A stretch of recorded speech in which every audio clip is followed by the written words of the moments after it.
One ఈరోజు మనం క్లచ్ని ఏ విధంగా రిలీజ్ చేయాలో తెలుసుకుందాం. చాలామంది బిగినర్స్ ఏ విధంగా మిస్టేక్ చేస్తారంటే క్లచ్ని ప్రెస్ చేసేటప్పుడు మొత్తం ఇలా ప్రెస్ చేసి ఒకటేసారి రిలీజ్ చేసేస్తారు. అలా చేస్తే జర్క్ వచ్చి బండి ఆగిపోతుంది అనమాట.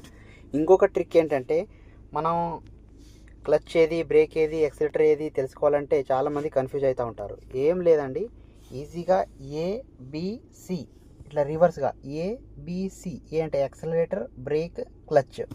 ఆ విధంగా మనం ఇది యాక్సిలరేటర్, బ్రేక్, క్లచ్ అండి.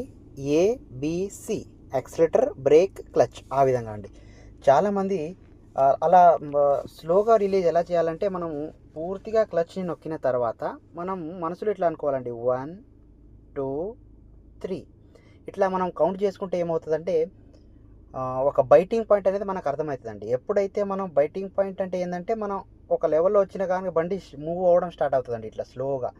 సో ఎప్పుడు కూడా మనం గేర్ వేసేటప్పుడు మొత్తం క్లచ్ని ఇట్లా హోల్డ్ చేసిన తర్వాత మనసులో అనుకోవాలండి. అన్నిట్లో సేమ్ ఉండదు, బైటింగ్ పాయింట్ అనేది డిఫరెంట్గా ఉంటుంది వేరే వేరే కార్లో.